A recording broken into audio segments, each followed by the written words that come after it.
E aí, pessoal, tudo bem com vocês? Vamos dar continuidade, então, à nossa aula, né? Nosso capítulo 7. A gente falou um pouquinho, então, sobre o estoque, né? A gente tem falado aí sobre o estoque. A gente viu a importância do controle do estoque, né? A gente viu que tem que ter lá tudo anotado, quantidade de peça. A gente viu que tem que identificar as peças, né? O lugar que ela vai estar, o endereçamento que ela vai estar, né? Para eu encontrar no estoque, além da separação, né, que é importante, que você vai lá, separa o produto, né, tem também a importância da conferência. Após separar o produto, esse produto tem que ser conferido, né, ver se ele está saindo a quantidade certa, ver se foi lançado o que está saindo, ver se está indo a encomenda certa, né. Então, assim, vamos supor que acontece num setor de distribuição, né? Que pode ser conhecido como CD, que a gente viu, né? Que é o centro de distribuição, e a gente viu também que pode ser conhecido como armazém, tá? Que é o caso de vocês lá da expedição. O produto chega, né? O produto chega lá na Intel, as peças, né, que foram fabricadas, ela chega lá, é conferida, deve ser conferida, né? Deve passar por uma conferência, né? Ver se a peça chegou corretamente. E o que eles vão fazer? Vai lá, vai carregar a empilhadeira, vai carregar os carrinhos e vai colocar tudo lá para vocês separar elas em caixinhas menores, tá? Então é isso que acontece. Chega as peças lá no caminhãozinho com as peças são colocadas lá do lado de vocês e após isso, né, vocês vão lá e separar elas por embalagem. Vocês viram a importância da embalagem, né? A embalagem serve para proteger o produto, ela serve para identificar, né, para você ter a identificação lá do que do qual tamanho. Então, assim, tem muitas utilidades, né, aí a embalagem, né, a gente viu isso na aula passada, e assim, pessoal, vocês trabalham com isso, então eu acho que tá sendo um tema bem legal, porque vocês podem, né, aprender aqui comigo e olhar lá isso na prática, porque realmente tudo isso que acontece. Eu até quero mostrar uma imagem aqui, só um minutinho que eu vou abrir ela. Aqui.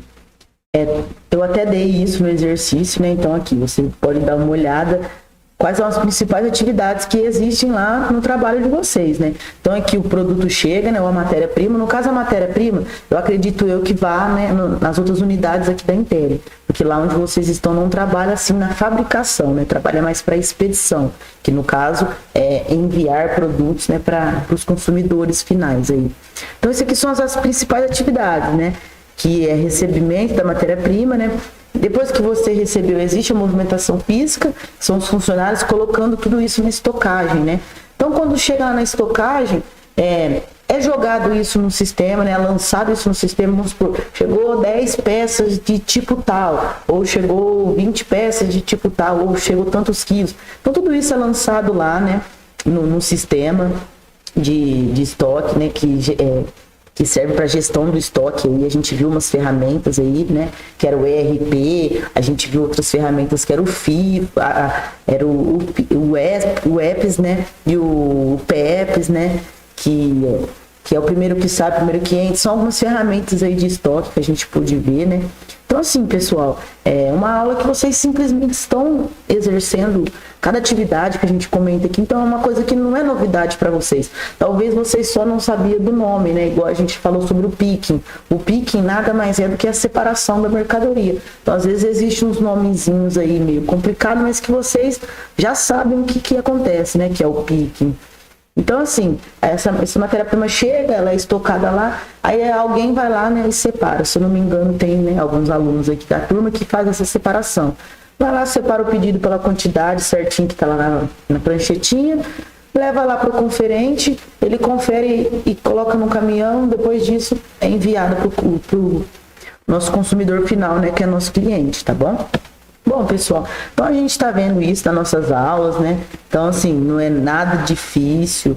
A gente viu a importância do layout, né? Que nada mais nada menos nada mais é do que uma palavra simples. A gente já pode falar assim que é um desenho, né? Um desenho do armazém, uma planta ali. Que eu coloco para ter organização, né? Então, se eu preciso de um melhor fluxo, eu preciso de que esteja tudo assim organizado ali, né? Para ter movimentações, né? Eu preciso de fazer o espaço que dê para passar com o carrinho, né? Então tudo isso tem que ser planejado, todo o desenho daquele estoque tem que ser planejado, né? É igual fazer uma casa e não colocar porta em nenhum lugar. Então assim, seria inadequado. Então por isso que eu tenho que desenhar certinho o tamanho ali, né? Porque não adianta eu fazer um portão de garagem e colar ali muro com muro. Então tem que dar um espaço para entrar o carro. Para isso que serve o layout, né? Mais ou menos para planejar, né? Fazer a arquitetura ali do armazém, tá bom? Que no caso é o nosso CD. Vamos ver se tem as embalagens, né? A gente falou sobre as embalagens, ó. Existem vários tipos de classificação das embalagens, tá? Até comentei que a gente ia falar um pouco mais, né? Nessa aula, né? A gente tem as embalagens aí primária, secundária, terciária, né? Então cada uma aí tem uma utilidade, né? Então assim, pessoal, é bem importante, né? Que a gente fale sobre isso, porque assim, é uma coisa até engraçada. Às vezes a gente olha um produto e a gente fala assim, nossa, eu vou levar. E a gente nem experimentou, né? Então a gente está levando só pela embalagem. Realmente, tem produtos que valem, né? Menos que a própria embalagem. Que a embalagem, ela é o que chama a atenção ali, ela que valoriza o produto. Então, às vezes a gente compra lá um sacão de batata, assim, da Ruffles e fala assim, nossa, nem tem batata, né? Mas a gente foi tão chamados ali para comprar, porque aquele pacotão a gente viu ali. Então, assim, eles falam que colocam um pacote maior por causa do ar, para prevenir que as batatas quebrem. Mas, né, assim, a gente sabe que pode ser que a gente está comprando pela embalagem que é grande, acabando pagando um preço caro aí, mas sendo que o produto lá é pequenininho.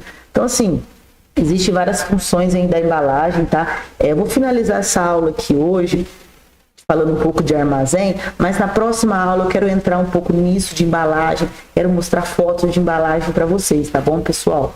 Então, vamos finalizar aqui, né? Esse capítulo de hoje. Eu relembrei um pouquinho de tudo que a gente viu, né? Aqui a gente falou sobre isso, sobre as etapas que vocês passam lá dentro do trabalho de vocês. Então só foi uma revisãozinha. Então agora a gente vai entrar na aula de hoje, que é sobre o armazenamento, que pode ser o próprio ou o terceirizado, né? Bom, o próprio a gente já sabe, a gente já identifica, né? Vamos pensar isso numa escala pequena. Eu armazeno na minha própria casa.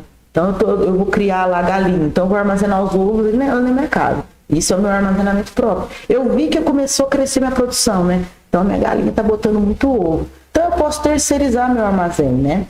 Não só se aumentar, mas eu tô vendo que lá em casa está tendo muito gasto para guardar esses ovos aí. Tá tendo muita bagunça, então eu quero terceirizar. Então, minhas galinhas produziu, eu já mando ficar estocada aí em alguma empresa que trabalha com a logística, né, pessoal? Que a logística nada mais é que todos esses processos aí de entrega, de armazenagem, de transportação de produtos, tá bom, pessoal? Então, a gente vai conhecer um pouquinho, né, sobre o armazenamento. O armazenamento próprio são prédios que são próprios da empresa. Então, no caso ali da Intel, a Intel, não sei se comprou ou alugou ali onde era a antiga Carol. Então, aquilo ali é próprio da Intel, tá? Agora, um terceirizado, vamos supor que ela contrata serviços logísticos de outra empresa, né?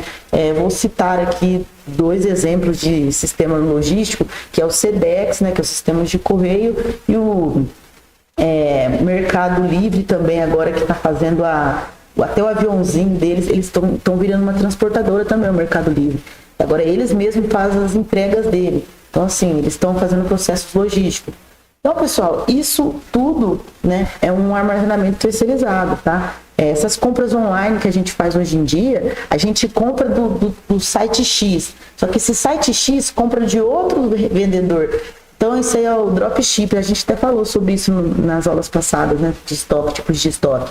Então, assim, esses procedimentos que cabem a outras empresas, é tudo terceirizado, né? O serviço de terceirização é eu contratar alguém que faça um serviço que eu mesmo estou vendendo, né? Vamos supor que eu estou vendendo um álcool em gel, só que eu não fabrico, né? Quem fabrica é uma empresa tal aí. Eu só pego, revendo e ponho a minha marca. Eu falo que o álcool é meu. Então, isso é terceirizar um serviço, né? Outras pessoas fazerem, né, um trabalho para mim. Tá, pessoal? Então, assim, eu acho que isso não é muito difícil para a gente entender. Mas aqui eu vou ler um pouquinho para vocês, né, dos estoques, como que acontece tudo isso, né? Essa escolha para a gente escolher o próprio ou o terceirizado, tá bom? E as diferenças, como que acontece? Bom, armazenar o produto é uma etapa complexa, né? Por que é uma etapa complexa? Porque não basta eu só jogar ele lá no meu estoque. Eu tenho que saber a quantidade, eu tenho que saber quantas peças vão sair, se eu tô perdendo venda porque eu não tenho ela pronta, ou se eu tô deixando ela ali, ela só tá acumulando e eu não tô tendo saída dela. Então eu tenho que ter um controle de estoque, tá? Para não vender, não perder venda e não deixar de vender. Então eu tenho que saber quanto produzir, né? Então, assim, tudo isso a gente já falou também sobre controle de estoque, né? E a gestão do estoque. Então, tudo isso tem que ser registrado, o que entra, o que sai, né? Tudo tem que ser organizado, né? De uma forma adequada, tá bom, pessoal? Para otimizar o fluxo aí da empresa, para que não tenha prejuízos, tá? Então, assim, os estoques é feito por diferentes demandas, né? Que é diferentes quantidades aí. Então, assim, às vezes pode ser maior ou menor. Então, para você ter uma escolha aí, tudo depende do custo que vai ser, terceirizar ou não. Então, às vezes, compensa ter um armazenamento próprio, né? Ou, às vezes, também compensa terceirizar. Tudo depende do volume.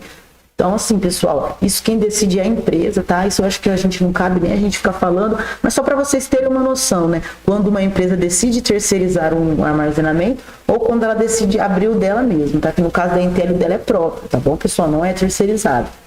Então, assim, isso vai tudo depende do volume, né? Da localização, isso a gente vai ver ali abaixo, tá? Então, assim, como o próprio nome sugere, o armazenamento próprio, né? Aqui é aquele que a empresa faz, né, toda a gestão do espaço em que seus produtos ficam, com o galpão de sua total responsabilidade e no qual ela mesma define os processos. Então, ou seja, a própria empresa está aí responsável por administrar, por cuidar, por limpar, né, por organizar, por fazer lá o layout adequado. Então, tudo isso é da empresa, é próprio da empresa, tá? A demanda do funcionário para fazer toda a gestão e operação, então, é contratar os funcionários lá, as mão de obra necessária, né? Que gera bastante custo, isso no caso para a empresa, mas a empresa quis ter o próprio armazém dela, né? Então, assim, ela tem que ser responsável por esses custos. Então, assim, vocês, no caso, são funcionários ali do armazém, né? Que na expedição ali, trabalham ali para zelar, né? Por essa organização ali do galpão. Então, pessoal, vocês são muito responsáveis por essas atividades. Façam com delicadeza ali, né? Para não quebrar nenhuma peça. Delicadeza que eu falo, pessoal, cuidado, não leve na malícia, tá? Não tô falando para fazer nesse sentido que as pessoas ali ficam chateadas que as pessoas falam. Delicadeza é você fazer uma coisa assim com paciência, para não quebrar. Então, delicada não significa ser afeminado, viu, pessoal? Não interprete dessa forma. A gente está até tendo aula de diversidade de gênero ali, né? De que é essa diversidade de gênero, então a gente está aprendendo sobre isso. Então, assim, pessoal, quando alguém falar para vocês serem delicados, não querem dizer que é para vocês serem menos homem ou mais homem, tá, pessoal? Então, cuidado aí com os pensamentos aí que é malicioso, tá? Então, assim, pessoal, sejam delicados, trabalhem direito com a peça, para não quebrar. Pediu para vocês varrerem lá o ambiente, passar um paninho ali na mesa, dar uma limpadinha, limpem, porque vocês são responsáveis pelas atividades ali do galpão. A roda quebrou ali do carrinho, avisem o gestor, ó, o carrinho quebrou. Porque se vocês não passarem essa informação para o gestor, o carrinho não vai ser arrumado. E tudo isso prejudica o trabalho interno que vocês têm, tá? Então, assim, você vê que a embalagem tá fraca, rasgando, fala pro gestor, ó, essa embalagem tá rasgando muito. Será que dessa vez o material não vem inferior, não vem com menos qualidade? Então, assim, é legal vocês prezarem, né, para essa boa organização e um bom desenvolvimento de trabalho lá dentro, tá, pessoal? Então, pessoal, o armazenamento próprio, eu acho que ficou bem claro, né? Que é tudo responsabilidade ali da empresa, né? No caso, vocês estão dentro do armazenamento próprio da Intel. E o modelo terceirizado é muito comum e dispensa maiores cuidados por parte da empresa, ou seja, ela não tem que se preocupar em controlar o estoque ali, ela passa isso para uma empresa e a empresa fica responsável, né, por tudo isso que ela está ali, com o controle, a empresa que informa ali quanto tem que ser produzida, ó, segundo nossos cálculos aqui que a gente fez, né, vocês têm que produzir mais peças ou diminuir a produção dessa peça. Então, assim, tudo responsabilidade do armazenamento terceirizado, isso. A empresa não tem tanta dor de cabeça que essa questão da gestão, tá? É aqui também. O local é também alugado, né, sendo escolhido de acordo com as questões logísticas, a amplitude, a necessária que vamos precisar, né?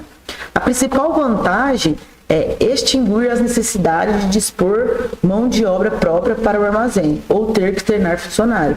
O modelo de terceirização não usa apenas um espaço, mas também se vale de um gerenciamento especializado que cuida de simplesmente todas as demandas. Então, ou seja, igual eu falei lá em cima, eu não tenho que ter, né, a preocupação de pensar na minha demanda, né? Tudo isso quem faz é o armazenamento terceirizado. Então, eu não tenho que ter funcionários trabalhando. Então, no caso de vocês, se o armazenamento fosse terceirizado, não precisaria da mão de obra de vocês, que é funcionário da Intel. Então, no caso ali, vocês foram treinados por gestores, vocês têm que ter um responsável por vocês ali. Então, tudo isso não existe no armazenamento terceirizado, tá, pessoal? Isso aí tudo fica por conta da empresa contratada lá. Então, isso aí, a Intel não teria problema se ela contratasse um terceirizado, tá bom? O armazenamento terceirizado também é um ótimo recurso para evitar danos, perda e desperdício de produtos, especialmente nas indústrias agrícolas. Como empresa especializada, é possível ter um trabalho de alta qualidade. Então, assim, às vezes, né, uma empresa, por si só, ela não dá conta de manter o estoque dela. Então, ela, às vezes, se perde no caminho. E você contratando alguém especializado, claro que vai ter que pagar, vai ser um pouco mais caro, talvez, do que ter o seu próprio, né? Mas, assim, é melhor, porque você acaba entregando ali, vamos dizer assim, né? Eu terceirizei esse serviço, você agora é responsável, eu só vou seguindo a ordenada que você me der, tá? E aqui existe outra, né? Armazenagem compactada. Entre os tipos de armazenagem, este é o que podemos considerar como o intermediário, né? Já que nessa opção a empresa apenas contrata o armazém, né? Ou seja, só o espaço. Mas precisa demandar, né, funcionários para cuidar do processo. Ou seja, ela só alugou um galpão, né? Então não é próprio ali, ela alugou um galpão, mas eu vou precisar de mão de obra. Então eu não tenho alguém que vai cuidar daquilo para mim, né? Então existem esses 3 tipos de armazenamento, tá? Que a gente falou agora, que é o próprio, né? Que a empresa é dona do próprio espaço, que ela tem os funcionários ali e ela tem que cuidar daquilo. Tem a terceirizada, né? Que a empresa só produz e joga ali na mão do terceirizado e ele que tem que tomar conta dos processos. E temos a contratada, né? Onde que a gente só contrata ali o espaço mesmo. Vamos supor que a Intel ali, ela aluga ali um galpão e vamos ter que mandar os meninos para ir trabalhar, vamos dizer assim lá, né? Então ela vai deslocar os funcionários para trabalhar no galpão que ela alugou. Bom, como eu disse, para escolher o melhor, né? Tudo depende do espaço que precisa, né? Tudo depende dos custos, né? Então, às vezes, compensa contratar outra empresa, mas às vezes compensa ter o próprio estoque aí, o próprio armazém. Tudo depende da localização, né? Porque às vezes eu preciso de alugar um centro de distribuição em Ribeirão e aí, para mim, compensa mais eu terceirizar, porque eu não consigo ir lá todo dia tomar conta do estoque. Então, alugo lá e terceirizo. Então, tudo depende disso, tudo depende da localização, da amplitude do armazém. E assim, quem escolhe melhor é a empresa, né, pessoal? Mas só para você estar por dentro do assunto, tá bom? Do que é cada coisa aí, de como funciona, tá? Para existir aí a expedição dos produtos, tá bom, pessoal? Bom, qualquer coisa é só me chamar, tá? Qualquer dúvida é só me chamar. Aí eu passo lá as instruções no grupo para vocês, tá bom, pessoal? Tchau, tchau.